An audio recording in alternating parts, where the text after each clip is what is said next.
This is a harrowing true story of survival. In 2013, a 14-year-old girl in the United States was abruptly kidnapped while walking home from school. Despite a massive police search effort that deployed vast manpower and resources, absolutely no trace of her was found. Unbelievably, 9 agonizing months after her sudden disappearance, the young girl miraculously appeared at her front door. What exactly happened during those 284 days of darkness, and how did she manage to escape? The story begins in the small town of Whitefield, New Hampshire. On the afternoon of October 9, 2013, 14-year-old Abby Hernandez missed her school bus after lingering to chat with friends. Since her house was only a 20-minute walk away, she decided to head home on foot. She never could have anticipated that this short, familiar journey would turn into a 284-day nightmare.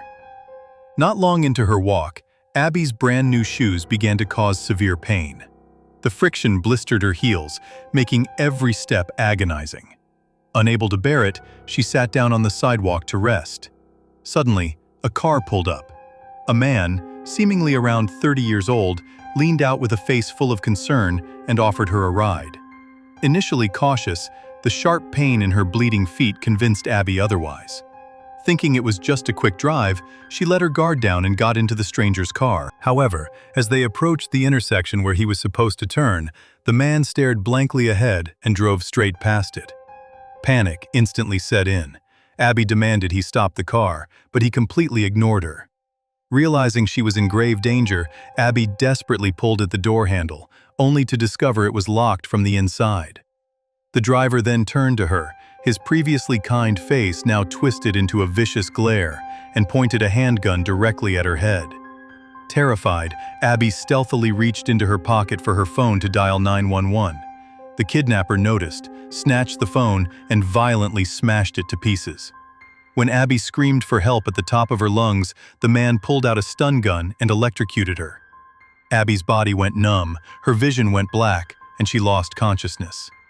When she awoke, she was blindfolded. Her hands were bound with duct tape, and she was being dragged into an unknown location. Abby found herself locked inside a cramped, windowless room. The walls were lined with thick, gray soundproofing foam. The room was virtually empty, containing only a torn mattress and a surveillance camera watching her every move. The kidnapper delivered a chilling ultimatum. She was going to live there now, and screaming was useless because the area was an isolated wasteland. He warned that if she managed to flee or contact the police, his accomplices would hunt her down and murder her entire family. Back home, Abby's mother, Ginia, realized something was wrong when Abby didn't return. By 6 p.m., she rushed to the police station to report her daughter missing. Unbeknownst to her, Abby was being held just 48 kilometers away in a modified shipping container hidden in the kidnapper's backyard. Later that evening, the captor returned, heavily intoxicated, and the 14-year-old girl was subjected to brutal, inhumane abuse. The police immediately deployed a massive force. Sniffer dogs, drones, and divers scoured the town, forests, and nearby rivers, but found nothing. The disappearance shocked New Hampshire, and citizens formed volunteer search parties. As the investigation expanded, 2 police officers actually arrived at the kidnapper's house to ask if he had seen the missing girl. At that moment, they were merely a dozen meters away from the shipping container holding Abby. Inside, Abby could faintly hear the police. However, the cunning captor had anticipated this and securely gagged her. Thrashing desperately, Abby slammed her shoulder against the wall, but because of the soundproofing and her weakened state, the noise was incredibly faint. One officer paused, thinking he heard a noise, but the captor calmly lied, claiming he had a noisy dog chained in the backyard. The police accepted his explanation and drove away, missing their greatest opportunity to save her. Furious at her attempt to make noise, the kidnapper violently assaulted Abby again. To ensure her permanent silence, he strapped a remote-controlled dog shock collar around her neck. With the push of a button, he could electrocute her, bringing her under terrifying control. To throw off the police, he forced Abby to write a letter to her mother, stating she had run away and would return eventually. Abby tried to leave secret clues. She purposefully misspelled simple words and used a stiff, unnatural tone, hoping her mother or the police would recognize the anomaly.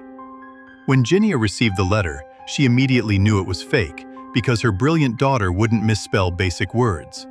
However, after handwriting experts authenticated the letter and massive searches yielded nothing, the authorities began to believe she was truly a runaway and scaled back their efforts. The kidnapper gleefully taunted Abby with this news, telling her to give up hope because no one was coming for her. Most children would have broken under such torment, but Abby possessed an extraordinary will to survive. She formulated a brilliant psychological strategy. She needed to gain his absolute trust. She stopped resisting, became entirely compliant, and even faked affection for him, telling him she had accepted her fate. She meticulously observed his eccentric behavior. When he came home one day with bruises on his face, she deduced he was a coward in the real world who took his frustrations out on her. Instead of cowering, she approached him with feigned empathy, encouraging him to vent. Touched by this emotional validation, he began to treat her better. He stopped keeping her locked in the container all the time and even trusted her enough to help him with his new illegal operation, counterfeiting money at home. Through a book he gave her, she also finally discovered his name, Kirby. The agonizing days blurred together until one afternoon Kirby rushed into the house in an absolute panic. His counterfeiting ring had been exposed, the police were closing in, and he had to flee immediately. His face darkened as he noted that taking her along would be inconvenient, and he pulled out a rope. Knowing she was seconds away from death, Abby grabbed his arm and logically argued for her life. She pointed out that counterfeiting would only get him a few years in prison, but murder would mean a life sentence.